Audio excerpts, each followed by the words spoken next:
Hey there, as a Latter-day Lights listener, I want to give you a very special gift today. My brand new book, Faith to Stay. This book is filled with inspiring stories, powerful discoveries, and even fresh insights to help strengthen your faith during the storms of life. So, if you're looking to be inspired, uplifted, and spiritually recharged, just visit faithtostay.com. Now, let's get back to the show. Hey everyone, I'm Scott Brandley. And I'm Alicia Coakley. Every member of the church has a story to share, one that can instill faith, invite growth, and inspire others. On today's episode, we're going to hear how one creative father is helping the youth to understand that God wants more than just their time. He wants their hearts. Welcome to Latter-day Lights.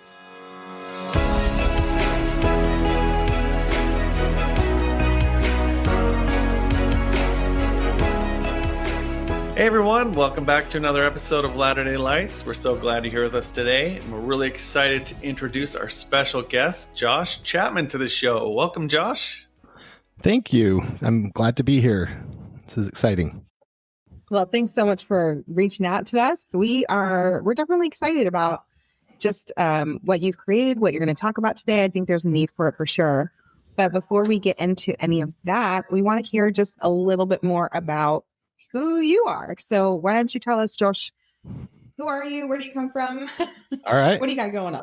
Okay. I'm Josh Chapman. I live in Ogden, Utah, and I recently retired from my day job so I could pursue more interests that are more compelling to myself and my family, things that I feel more strongly about. And so I'm excited to be doing my own things now, and trying to raise 6 kids. I have 3 adult children and 3 young children still, and my wife, and we're happy to just be part of the church, and I'm trying to figure out how to get all my kids to have strong testimonies and a desire to serve Christ and be in part of God's kingdom. That's awesome. Nice. That's a righteous desire, man, and it's a challenge in the world today. So, I think your story is going to help a lot of people to get some different ideas about that and how they can help their kids to get a stronger testimony. So, super excited. Yeah, absolutely. And I it's funny you said 6 kids. It reminds me of this pastor that I had heard a long time ago. And him and his wife, they had something like 9 kids or whatever. And he says, it's so funny. He's like, so many people come up to me and they're like, man, 9 kids, you must really love kids. And he's like, nope, I just really love my wife. That's how the kids came along. And so anytime I hear when people have over 3, I'm like, they must really love each other. Oh, yeah. Or hate money, one of the two. Or hate. Right. They hate sleep, they hate money, they hate a clean house. No. I don't know what a clean house looks like, I'll tell you that. They hate being able to have food that's still in the fridge. Like, oh my gosh. Oh, geez. I got 3 pretty much teenagers. My daughter's 12, but she acts like she's 16.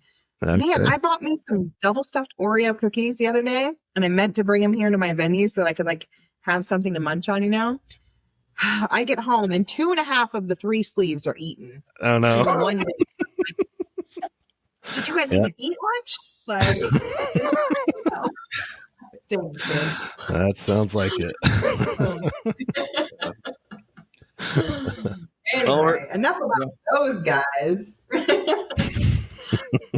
Josh, why don't we go ahead and turn the time over to you? Tell us where does your whole story begin? All right. Well, I grew up in Salt Lake City, in Sugar House, and back then, as far as I knew, we were kind of, a little bit out on the edges of society, but honestly, we were right in the middle of the city. I just always felt a little bit removed, but it was a good life. But my parents bought a fixer-upper home before I was born. And so for 20 years, the house was under construction. There was 9 kids eventually. And the house was finished about the time the last kid was born. So Mhm. 8 kids in a house with 1 bathroom and no doors, no walls most of the time. And when I'm saying construction, it was like hardcore, legit construction, torn down walls, torn all kinds of stuff. So I actually never had a bedroom until I was 13 years old, and I learned how to build. I helped build the house. I ran wire and insulating, and my brothers helped with the plumbing. I didn't help with the plumbing that much because I was younger, and Dad built foundations and all kinds of framing. He had a lot of help from people in the ward back then. We lived on 900 East in Salt Lake City.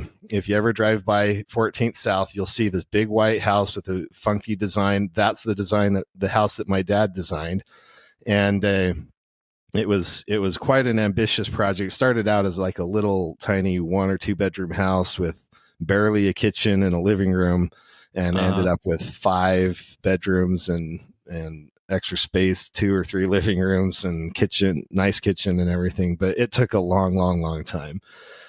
So there were people in the ward that just were the most amazing men. A lot of them were my scout leaders over the years that I was there. And I just have so much love and respect for those men, because I didn't know then what I know now, is that my dad didn't really know what he was doing to build that house, but some of those men did. And my dad was working along, kind of struggling along through it and getting there. It was working, but I don't know if it would have worked out if it hadn't been for some of those people that lived just up and down the street from me. So I'm really grateful for that. And my father passed away a little over a year and maybe a year and a half ago or so. And that was really sad and hard time for my family. But and a lot of people, if they even knew what kind of circumstances we were living in, I mean, you'd get DCFS called on you today. You couldn't do that anymore. But back then it was a different, it was the 80s. Nobody cared. And so we got through it though. We learned to work. We worked really hard. We built things. We bottled peaches. We had a garden forever and bottled all kinds of things from the garden. It was just, we worked and worked and worked. And I think that in some ways is kind of most of our kids just don't have that kind of experience anymore. All the work out of necessity that we did when I was growing up. And there was a time when my dad was the branch president for a nursing home that was in our ward. And so he had keys to the church, and he had an office at the ward building. And that old building had a bathroom with a shower. The men's bathroom had a shower in it. And there was a time when we had no shower. So we would go to the church late at night after dark and sneak in, and I'll take showers, kind of hang out in the office while we're taking care of that. Cause that was the only option we really had. Yeah. And it was showers at the church for a good while when we had no shower at home. So it was kind of an interesting event. And then on top of all that, we were also homeschooled. I went to 2nd and 3rd grade at public school. And then after that, we were homeschooled. And so, I pretty much had to learn how to learn on my own. I'm not an academic person. I'm much more of a creative person. So I have siblings who are academic, and they've done some really amazing things in their lives. I'm just not academic like that. So if I know how to do any math, it took me a minute to learn how to do it. Right. And but bless my mom, she worked really hard and taught us what she could, and she had a deep love for learning and study, and she really one of the main things that she wanted us to learn was about the Constitution of the United States and have a deep respect and understanding of the founding fathers and the making of America. And that was something we went through a lot. And I'm really glad about that, because I think it's highly important for the more people that understand where we came from, the less likely we are of digressing and getting ourselves back into some of the problems that the founding fathers made sure that we were not in anymore. And then, I loved church. I participated in church all the time. In fact, I went on a mission to Brazil in 1999, and in the MTC, the missionaries are like, "Well, how do you know you have a testimony? Where did you get your testimony?" And some of them had their various experiences where they, something happened that was really meaningful to them, and I thought, well, I have always gone to church and I've always believed in Christ, and that's it. And they're like, huh? I don't understand that. They couldn't comprehend that I didn't have some sort of lightning bolt moment where I gained a testimony. It's just, well, it's line upon line, precept upon precept, and here I am. So I never had a rebellious streak when I quit going to church. I never had some point when I just didn't know if I had a testimony or anything. I just always did. And so that was an interesting experience for associating with people that didn't really understand that. It was foreign to them to comprehend that kind of experience. So,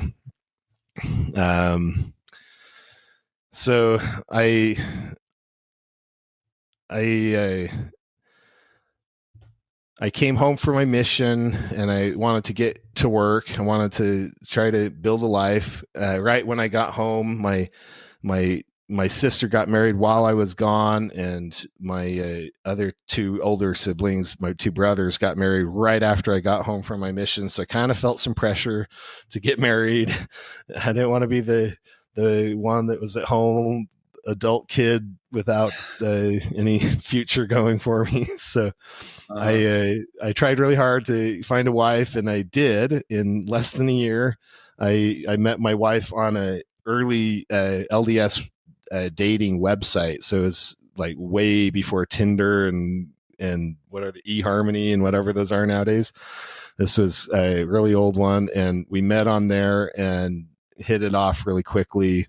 It's a fun story. She lived in Layton and I lived in Salt Lake City. And so, we went on a date, and I came up to see her in Layton, and we went on we just kind of hung out at a kind of a park there. And, I never ever kissed a girl on a first date ever. And, but I did on that one. And I was like, whoa, what happened there? That was weird. And then we both had dates the next day with some other people. So we both went on our dates. We broke it off for the day, went on our other dates. And then on the next day was Sunday. We got back together and picked a date. And a week after our first date, I had a ring, and I had written a song. I played on the guitar and asked her to marry me, and she said yes. Wow. Yeah. Whoa. Yeah. And we got married 2.5 months later. So it was, I told you, I felt the pressure. I was trying to get it done. I had to get it done.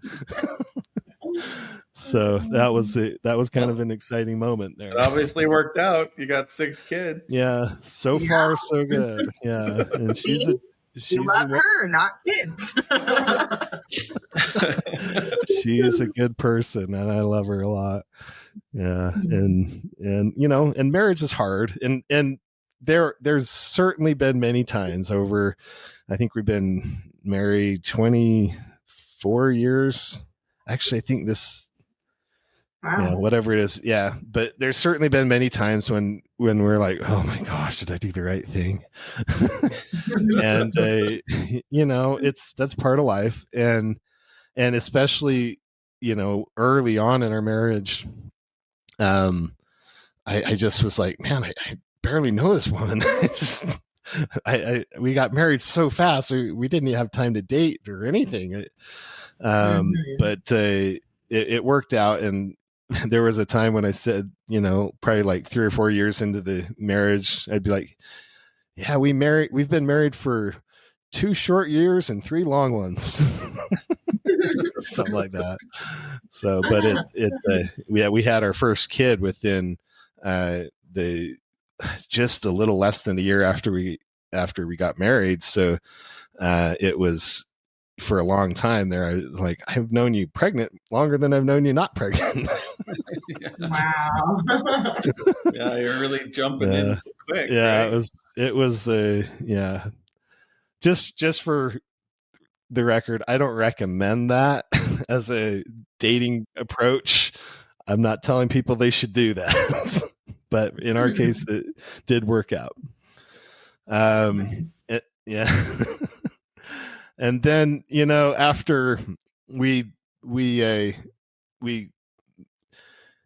pretty soon we bought a house, and right away I got called as a scoutmaster, and I loved that. I was super excited about that. Growing up, I had done all the scouting. I got my Eagle Scout, and I got lots of merit badges, only to be outdone by my brother, but he's an overachiever, so it's okay.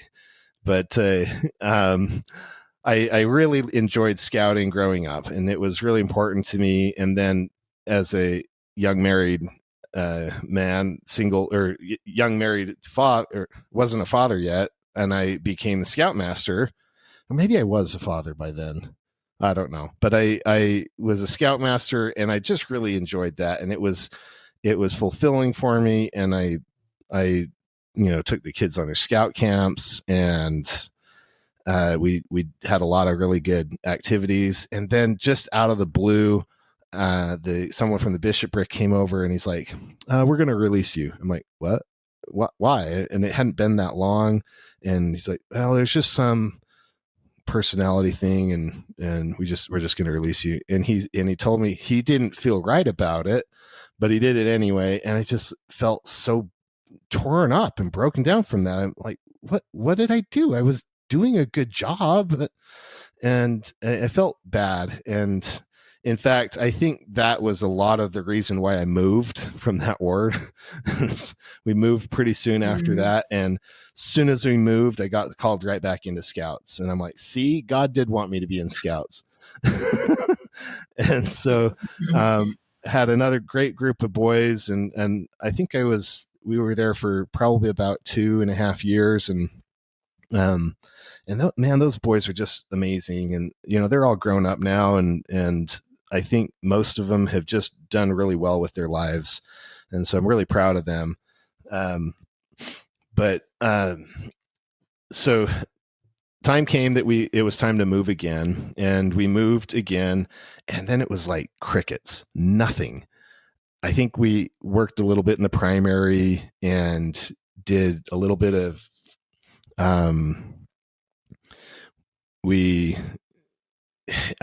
for a little bit, I was like a 11-year-old scout leader for like maybe a year. And then a few years later, I was like the Webelow scout leader for a little short time, but it was just like nothing. And I guess for me, I thought that I had a calling to be a young men's leader or scout leader or something like that. And it just apparently not, because for 20 years I haven't had hardly any interaction with the youth, and I mostly felt really bad about that. And so there was kind of this sadness and kind of like did I do something wrong, or where did I miss the boat? Like what went wrong? And I just felt really weird about that forever and ever and ever. So that was kind of devastating in a lot of ways. Let me kind of back up a little bit here. As we started to have kids, so I was homeschooled growing up, and I told my wife when we were dating for those whole 2 months or whatever, I'm like, I think we should probably homeschool our kids, and she's like, yeah, not happening. No way. and I, I was fine with that. I'm like, okay, well, I wasn't gonna like fight it. But then she worked in an elementary school for a little while, and as she saw some of the things that happened in the school, and I don't know specifically what those were, but she came around pretty soon and said, yeah, I think we should probably homeschool. And so we have homeschooled our kids, except for a couple of them did do a little bit of time in school like I did, but most of our big kids have or most of our kids have been almost completely homeschooled, and that's a challenge. That's not for everybody, and there's different ways of doing that, but it's another part of life where it feels like people that don't understand it can't understand it, and they don't know what to make of it, and I feel a lot of times like people just don't know what to do with it when they hear that, and they're like, why do you do that? And most of the time they are saying things like, well, what about their social lives? And we always laugh about that because our kids actually are capable and competent in social situations. I have a 16-year-old daughter that often will go to church dances wherever she can find them by herself and just show up and dance. And she doesn't need a crowd of people to keep her company necessarily. And, Wow. And she's just brave and not worried about it. And my kids can talk to adults, and they can talk to kids that are older than them and kids that are younger than them. And they are really comfortable and confident in social situations. So I think it's ironic that people worry about that, because a lot of times their peers, I'm not sure if they know how to talk to people that aren't their friends. Yeah. But I've felt a lot of times like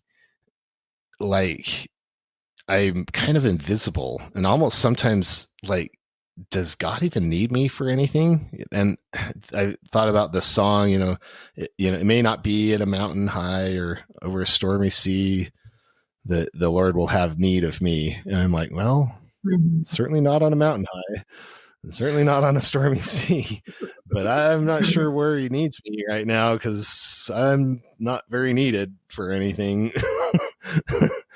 So I don't know, but I guess in a lot of ways, maybe my calling now has been to be a father, to be a husband, and to take care of these 6 amazing kids. And hopefully I've done a decent enough job of that. And, time will tell, I suppose. We'll see. As I think Elder Gong says, we'll see. Well, we were talking a little bit before the show, and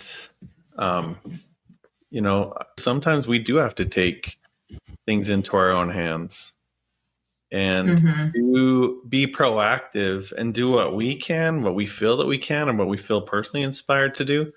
That's why this podcast exists, right? Yeah, that's true. Yeah, and that's kind of the direction I started to go, because like I've lived here for a long time now, and it's been a lot like there's great people around me, and we have really good relationships with a lot of people, and at the same time, there's not very many people that come and knock on my door and walk in my house and visit, or there's not very many people that I can go and do something with on a regular basis. and some and I think maybe you're right. Like, I'll tend to think that God's got this whole plan of something for me to do, and maybe he's waiting for me to do my own thing. Maybe he's waiting for me to decide what do I need to do and start doing it. And so maybe that's I think what finally brought me to this this youth program that I've created. So I made a lot of my money over the years as a real estate investor, and by doing that, I was able to retire from my job almost a year ago, but it was definitely a hard road. And I bought my first duplex when I was 22 years old, and back then, you know, if you could fog a mirror, the bank would give you a loan, and that's pretty much what I did. and over a few years, I actually ended up with a fairly significant real estate portfolio. But then the 2008 crash came along and wiped me out pretty bad. But I did keep that duplex. I lost several homes in foreclosure at that point, and bankruptcy, and business deal, a real estate deal I'd done with some other people, in which one guy ran off with some money, and I was blamed for it, and I had to pay back the money the other guy ran off with, and it was humiliating, and it was painful, and it was, I mean, it beat me down really, really bad. And I pretty much hit the bottom. Like, there's nothing left to do. Here I am. And I came to the determination that if I was going to lose everything anyway, I might as well be doing something I enjoyed doing, because real estate is good for making money, but not particularly fun or enjoyable for fun or interest. So, and I come from building and, you know, remodeling the house. And when I was 17, I built a metal lathe, which is a machine for machinists, and it's a pretty involved machine. And I just built it out of aluminum castings that I made at home, and just very hands-on and amazing, construction oriented. It is pretty amazing for a 16-year-old to do that, for sure. I think I made like a dustpan.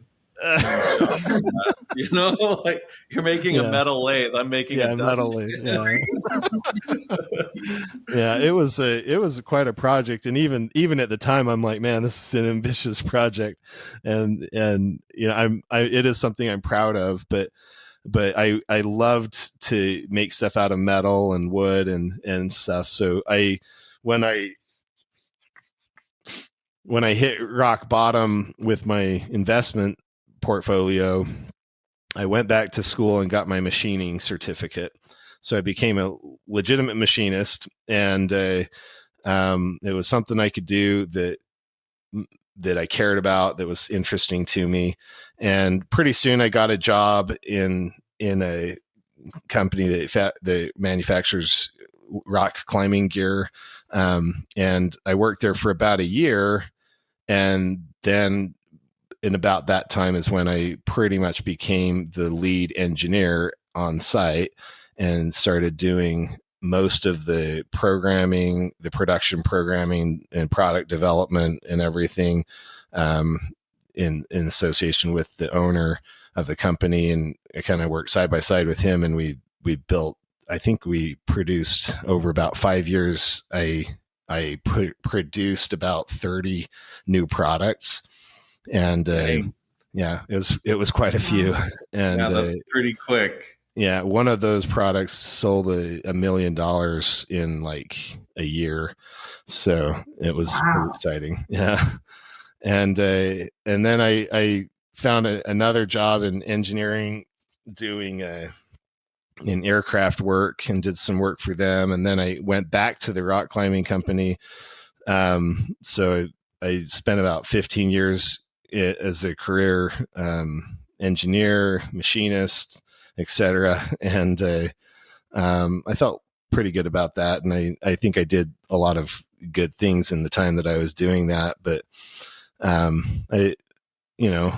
so the time came, I rebuilt my real estate portfolio, and got to a point where I could decide that I didn't need the day job anymore, and there's more important things for me to do.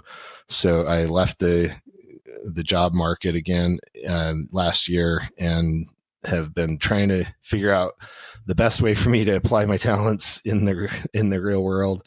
And I'm hoping that I'm getting there. So, and I think that's kind of the life sketch. Like, maybe that's more than you asked for, but I think that brings us to what am I building stuff for a company, and they pay me by the hour, and it's fine, but it's not particularly meaningful. And I have these teenage boys that are growing up, and I'm looking at their lives and feeling like they're missing out on a lot of the lessons that I learned growing up. They're not actively building their house all the time. They have helped me. In real estate, I've done a lot of remodeling and things, and they've helped with some of that, but not to the level that I grew up doing it. And I'm just trying to figure out, what is it that matters to me and what matters to God? Where do I fit in spiritually, and what's the reason for all of this? And so a few years ago, I was a primary activities leader. This is, I think, still when it was called Activity Days, maybe. Mm-hmm. I don't remember. It's been a few years. Now, probably not. It was actually probably just after the church left the Boy Scouts. And actually, I like the way I think Elder Ballard put it. He said the Boy Scouts left the church, which I think is a fitting way to say that. And so it was probably around then, and I was a leader with the primary boys, and we went to a Boy Scout day camp for the little kids, and we were going around the camp, and they have these little stations where you do, archery or riding a BMX bike or making a craft, and going on a little nature walk.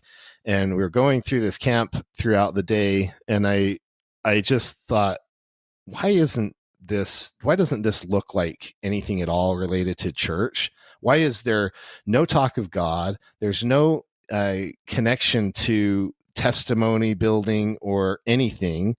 And I started thinking about what we're doing compared to what Nephi did in the first book of Nephi. And I thought, oh, well, Nephi had to shoot some arrows. He had to make a bow and arrows to go feed his family. Nephi had to go on a nature walk that took forever, and he went through this, the wilderness, and he had to navigate. And I mean, he had the Liahona, of course, but he had all these experiences. He made tools. I mean, how cool is that? Here I am growing up making a metal lathe, and here's Nephi blacksmithing his own tools to build a ship. And I'm really connecting with him like that.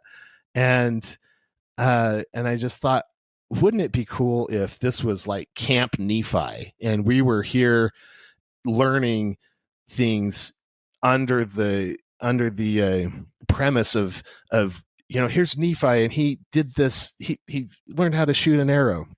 So let's go over here and let's shoot some arrows. And then Nephi had to do this walk, and he had to follow the Liahona. Let's go over here and learn how to follow a compass. And we could tie all of these physical and worldly experiences and skills right into the Book of Mormon, right into what we already believe. And I thought about that. I'm like, that is a cool idea. I like that idea. But I didn't know what to do with it at first. And I kind of sat on it for a while. And it kind of evolved. My wife and I ended up a few years ago becoming church camp missionaries. So for the last 5 years, we've spent a few weeks a year as camp missionaries and seen some of the camps, the girl camps and things like that, and some of what they do and some of where they are, their weaknesses and their strengths. And so as I've kind of become more and more exposed to that, I started thinking, okay, I've got to do something with this Nephi thing. What am I going to do with it?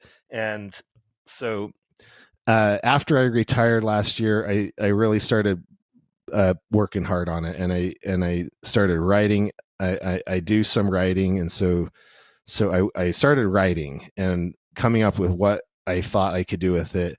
And this is where Nephi's Apprentice is born. What this is a program that is designed to fit inside of the church's youth and children and youth activities structure. So the church, when the scouting left the church had to come up with something for the youth, and what they came up with is called it's called Children and Youth Activities. And then for the Strength of Youth is somehow is also there. And I don't remember if they're like the same. I think it seems like they're two different things. And so they, but the goal, and I sat in the original meeting with Elder Gong, I think, with him, but the broadcast of that, and listened to him describe it. And it was basically, you're going to, the kids need to create goals and start working towards those goals. And that is what you're going to do for your youth program nights. And that's great, except that some of us aren't creative like me. Some people don't have the time. And a lot of, like, if you're a bishop or a bishop's counselor, and you have a day job still, and you're trying to, Tuesday night comes along, and how many people are going, oh man, what am I going to do tonight? I don't even know. And then you're like, it's the kids' job. They're supposed to do it. I'm not supposed to. I'm the adult leader. The kids are supposed to figure this out, but the kids aren't doing it either. Correct me if I'm wrong, but how many of the kids really and truly get it? Now, if they do, excellent, great. Let them do it. Let them roll. Let them run. But if they don't, what are you supposed to do? Right. That's kind of where I kind of arrived, and I just thought I can create a Nephi's program based on Nephi that gives the kids some guidelines to follow, that they can use to they can have these activities. They don't have to work really hard on figuring out what the activity is. They just follow the list, do the activity. They might have to do some work to figure out how to do it, because I didn't include that in the world of information. I thought it's really easy for them to get a YouTube video on how to use a compass or whatever it might be. I don't think I need to fill that in, at least not now. I mean, I have to start somewhere. So I have created a list of 20 activities that they can do. And when they complete that list of 20 activities, they become Nephi's Apprentice. And we've created a lapel pin that they can use, or they can earn, and we'll sell those on our website, and they can have that, wear it on their suit or something like that.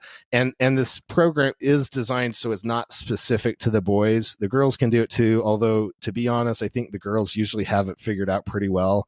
I feel like it's usually the boys that struggle the most. But girls, you're welcome to come along too. You can be Nephi's Apprentice also. So it's not, we're not trying to segregate them at all.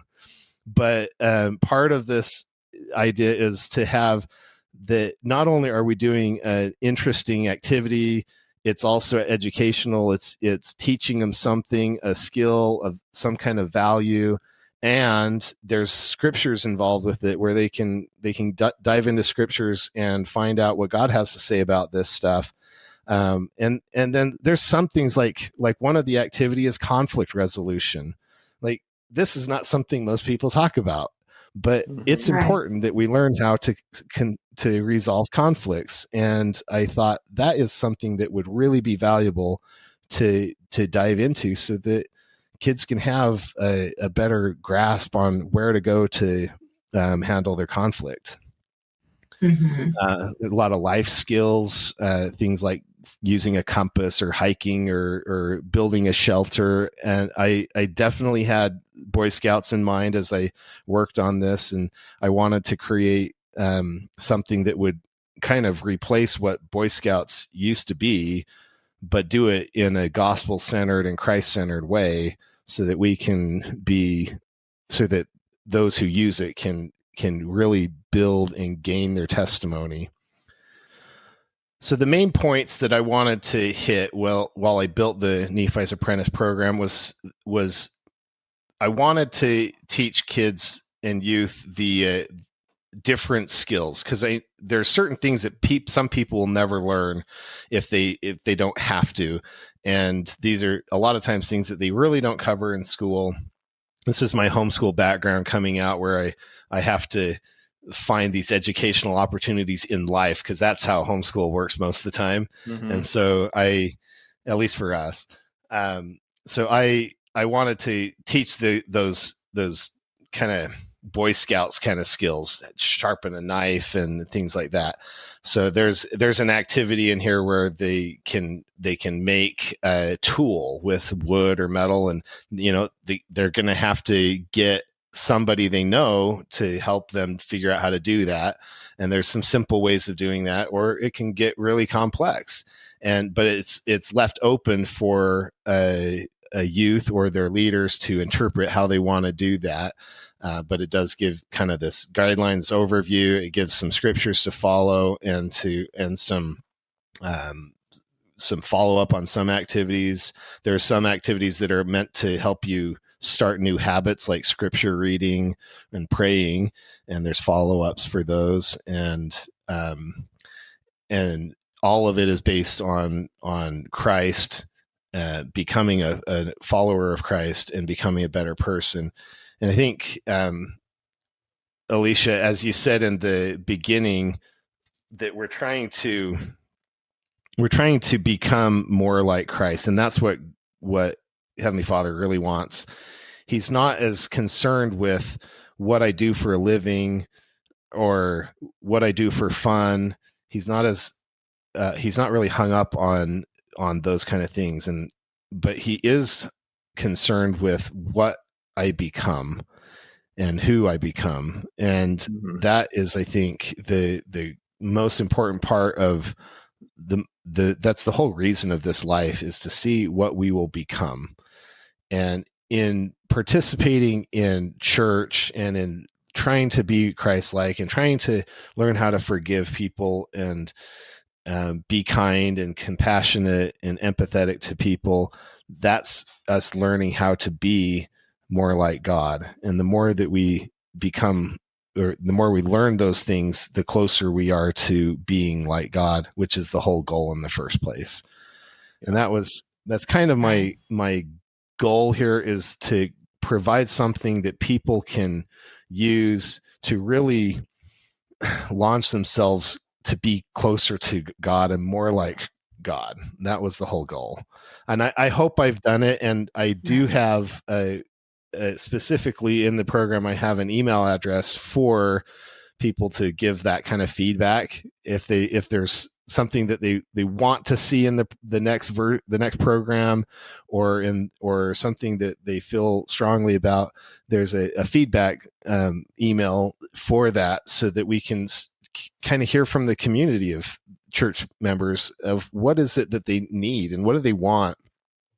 A lot of this is kind of based on what I think they need, and I may be wrong in certain areas, but we're trying to create something that will benefit people in whatever small way we can. So right now we have a downloadable PDF available. I have some free versions available on our website, as well as a paid version. And then and we're really wanting to get the homeschool community involved. We want the the not homeschool community involved, quorums and families. I'd love to have more bishops and stake presidents look at it and see if it's something that would work in their jurisdictions. I don't expect everybody to use it, but I think that those who do use it will find some value in it. That I hope the value will be far more than what they pay for it. I've priced it low, so it's not an expensive tool, but it's something that I think can matter. And honestly, the only reason there's a price tag on it at all is because I don't want to spend my life doing it if it doesn't matter to people. And I feel like that's one way that I can test if people care about it and if it does matter to people. And I hope that people will look at it and try it and see how it can benefit them. And, if your ward doesn't want to use it, you can use it with your kids at home. It doesn't have to be for Tuesday or Wednesday night activities. It could be just for your own family. Maybe you could use it for your family home evening type of situation. And then, the plan is to make modules for different age groups. I started with Nephi's Apprentice, which I feel like is pretty good for that 12 to 14-year-old range. But older kids would still get a lot out of it. But I want to make modules for the older kids that cover, like car repair or something like that for when they have a car. And I want to make some that are for the younger kids, like the primary kids. I'm a primary activity leader right now because I have an 8-year-old, and so I get to be his activity leader. Sometimes I share that with some other people, and I think we've done some really cool activities as I've been trying to do activities in this style. So a little while back, we went all full mad scientist. I brought electronic stuff. I brought a voltmeter and some LEDs and batteries and wires. And we started learning how to build circuits and how to connect a battery and how to put a switch in the circuit so you could turn it on and off, and had a little motor we could generate power with by hand cranking it. And we talked about power and all of this stuff. And then we started talking about spiritual power and, spiritual connection, and how your connection with God is you can't see electricity, and you can't see your connection with God, but you can observe it. You can test it.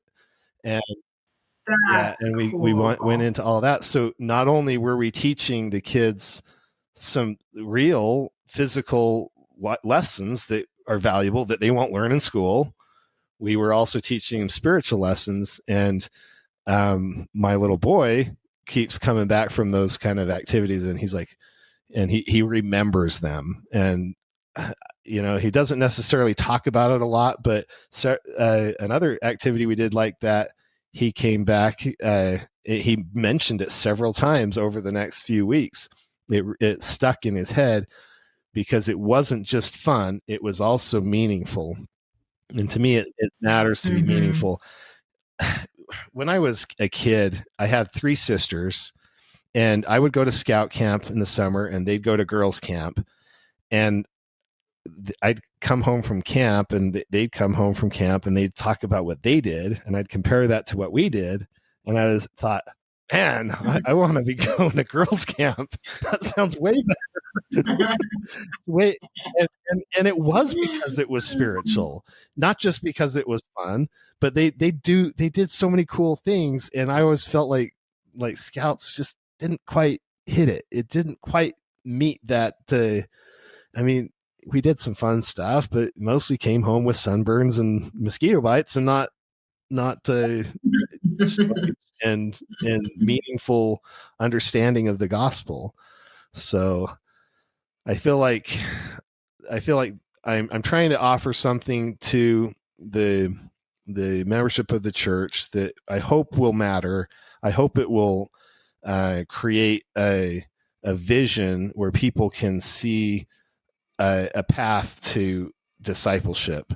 And I hope that having a little emblem will be exciting, and the 12-year-old kids will be like, oh yeah, I want that emblem on my suit lapel. That'll be so cool. And then they like work for it and they do it, and they don't. Tuesday night comes along and they're like, I don't really want to go tonight because, last time we just kind of played dodgeball. But, I see that in my own kids sometimes. And I don't want that to be the experience of the church's youth. I want the church or the youth in the church to be so excited that they would just do anything to be there. They'd quit soccer to be to their youth activity nights because it's so good. Mm-hmm. So I don't know if we'll get them to quit soccer, but maybe one kid will. We'll see. Yeah, I think. Well, and maybe not even quit soccer, but just make it important, right? And kids know when it's important and when it's not. I mean, you can't pull the wool over a kid's eyes. He knows. And if the activity was last minute or if it was under prepared, they can tell. They know. And as adults, we've got stuff we're doing. We know we're busy. We've got to make a living. We've got to mow the lawn. We've got to do all the different things that we do. And sometimes preparing a youth lesson does not feel that exciting for an adult. But that's kind of what we're called to do. And I feel like we have, I don't know, like our generation, right? Those of us who have been 20 twice now and up, I feel like we knew how to be bored, right? Like we could handle not being entertained and just learning something just for the sake of learning it. And things moved slower, right? And we didn't I feel like when I was a teenager, I didn't have as many things calling my attention as what the teenagers do not nowadays, even close. Right? Not even close. And I just think we were just a different generation. We had different challenges and whatever else. And this generation, like you were saying, they have all new challenges that we never dealt with before. And one of those challenges is that they are constantly being entertained. Yeah. Right? Like it takes nothing for them to pick up their cell phones and to have entertainment. And they have so much going on that we've been doing everything faster. Think about this. You can watch a video or listen to an Audible or something like that at 2x speed. Right? They can't even listen to someone talk at a regular speed anymore. They're like, no, come on, hurry up. Just get the information. You want to drive through and you want to get everything instantly. You have to drive through, right? Like you want to go pick up dinner and you want it to be done in 2 minutes. And if you have to wait more than 2 minutes in the drive through, you're like being driven crazy, right? Or it's like, what's going on? So in all of that, we have so much more competition for their attention nowadays. And I love that what you're doing is you're still keeping it spiritual. But you understand too that the kids need to be entertained. And the best way that someone learns a lesson is when they don't even realize they're learning because they're so engaged. Yeah. Right. To me, like that's like one of those moments where it's like, man, like I love how you gave that example. Thank you for that, by the way, of like the electricity and conducting and like just like I can see how the kids would be like, oh, this is so cool. And watch my light up. And then all of a sudden, bam, you hit them with a little bit of spiritual truth. And it didn't mean you had to have a whole long lesson where you're reading 3 chapters and then you're like discussing the chapters and you've lost half of the group and the other half of the group is only, half contributing anyway. And I really, really like that a lot. So I'm interested in seeing what else you have. And of course, to the adults too. We adults have more things distracting us these days. We too are entertained very easily, which means we get bored easier than we used to. And I think us adults, a lot of us have turned into worker bees, right? Like to contradict to the boredom in life, we just work a whole lot. We do. We're not as Yes, we do. So it's nice when we can still work in our callings and we have resources like this available to sort of help us do our callings doing well. Yeah. And what I think too, I think that stuff like this just opens up your mind to being creative in other avenues of your life.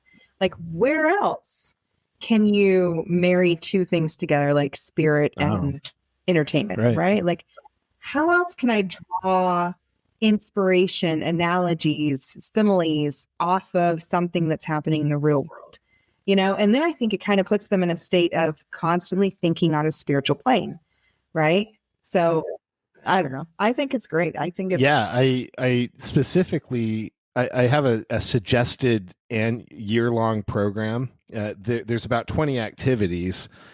There's 52 weeks in a year, and so I figured, well, you take 12 of those off because they always do a combined activity once a month usually, and then there's a few days that they need to follow up on some of the stuff they did in the past. But also, like you just said, I hope that the youth and the leaders will start going, you know what, we could do this other activity kind of on the same way, where we pull up this scripture and we do this activity and we marry it together and it becomes a meaningful thing. And we'll start, I think if people start to practice by using a program like this, it creates a way to start doing something maybe that you haven't thought about doing it that way before. But then they'll start to come up with their own ideas, and maybe they'll be able to start going, you know what our kids really need in this area? Like if you're in Texas, maybe the kids it's a totally different thing than if you're in, Logan, Utah, where the weather's different, right, and the available, the type of things that are available for you to do are different. So in each location, people are going to have different needs, and I hope that they can start to recognize that those needs are different ways that they can fill those needs.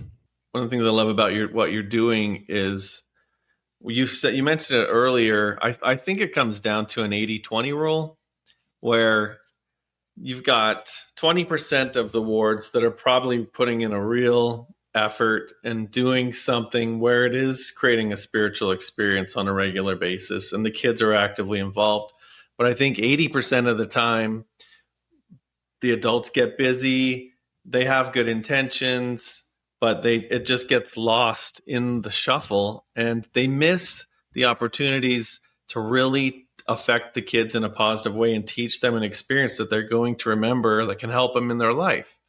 So the thing I love about what you're doing, I love the story behind it, how it brings the kids into an adventure, into a familiar story that they've been taught their whole lives about Nephi, and how they can become like Nephi and do things like Nephi's doing, and have it be productive, have them learn new skills, have them have a spiritual experience, bring it all together. I think not only that, but I think it can tie the group together as a whole. It can unify them behind a common purpose and a common goal, where they have those things that they do every time to reach and get the pin at the end. I love it. I think it's freaking awesome. Well, thank you. I appreciate that. Yeah. I did want to say, I want to be really clear. I do not believe that the church accidentally left something out of the children and youth program. Right. The brethren are deliberate. They are inspired and guided by God. They did not make a mistake. But this is where my homeschooling background comes in. I see things a little differently. And I was taught to self-educate. I was taught to build systems and to recognize gaps and then fill them. I did that professionally, and I'm still doing that. And so as I've studied this and prayed about it and tested it, I think it's really important to understand that the Lord intended for us to build. He intended for us to ask, what lack I yet? And then go and work and fulfill those things that are missing in our own spheres. And I have a scripture to share. It's Doctrine and Covenants 58:27. Says, verily I say, men should be anxiously engaged in a good cause and do many things of their own free will and bring to pass much righteousness. And I've just kind of come to the realization that I'm going to have to go out and do some things on my own without bringing the whole church with me. I'm not in charge. I don't have any delusions that I'm here to guide the church or anything like that. Right. I'm just trying to create something that people in the church can use to their advantage. And I think that the brethren intentionally left the space inside of the youth program blank so that you and me and Alicia and everybody else can fill it with something that's meaningful for them. And if that's not working right now, I invite you to consider come over here and have a look and see if this might work for you. And if it doesn't, let me know why it doesn't, and I'll come up with a solution for you, because I have time now. I can do that. And then I also think that President Nelson said over and over to seek personal revelation, and that includes how we raise our families and how we serve in the church. Mm-hmm. For me, Nephi's Apprentice was born out of that wrestle. I didn't feel like I had a place anymore in the youth programs. Once I just haven't had that much involvement, but maybe I wasn't supposed to wait for that calling. Maybe I was meant to create something. So this is what I'm doing now. It's not to replace the church's plan. And I believe that the church is intentionally step back and to trust the local leaders to figure out what's best for their area. And that's what I'm offering is a way to do that hopefully is streamlined and easier to use and implement, and creates, skill learning, testimony building, discipleship training, and how we can all become a little bit more like Nephi. Later, it'll be Helaman, Captain Moroni. I have so many Book of Mormon heroes that I can model a module after, and it's going to be really fantastic. I'm really excited to see how the next module comes out. I've got to see that people want it, and then the next module is coming forthwith. So I hope people will come and view it and see what they think. Yeah, I agree. Yeah, and I don't think anybody watching this is thinking that you're trying to take over the youth program. It's just a tool to help people that don't necessarily have the time or the vision to put together something cohesive that can help their youth. So I really appreciate that. How do they find it, Josh? Where do they go? So great. It's at youthforgedinfaith.com. Youthforgedinfaith.com. Big red website. Awesome. You'll know it when you see it. And, share it with your bishops or your leaders, your parents. And there's an email list you can get on to hear about the new things that we're doing, and just help to support us and make sure that if it matters to you, it matters to me. So, and we will do more and more of it as we start to see people come in and participate in this. So I look forward to seeing y'all there, and I hope that it'll be a great experience for everyone who participates. I'm glad that you guys invited me to share this with you guys, and this is a good thing that you're doing. I appreciate that you're spending the time to put this together every day, every week, and what a job. It's pretty impressive. So I appreciate that, and thanks for having me on. It's really my pleasure. Yeah. Well, we definitely couldn't do it without viewers like you who, take the initiative to reach out and share their stories, and who have stories to share, who recognize that they have experience and they have value and they have, a way that they can get light out there to the world. So thank you for, being brave, reaching out, putting together this program, and just having it be accessible to other people. Yeah, you're welcome. So, thank you. It's good to meet you guys. Yeah. Thanks for being on, Josh. Thanks everyone for tuning in. If you have a story that you would like to share, go to latterdaylights.com or email us at latterdaylights@gmail.com, and do your 5-second missionary work.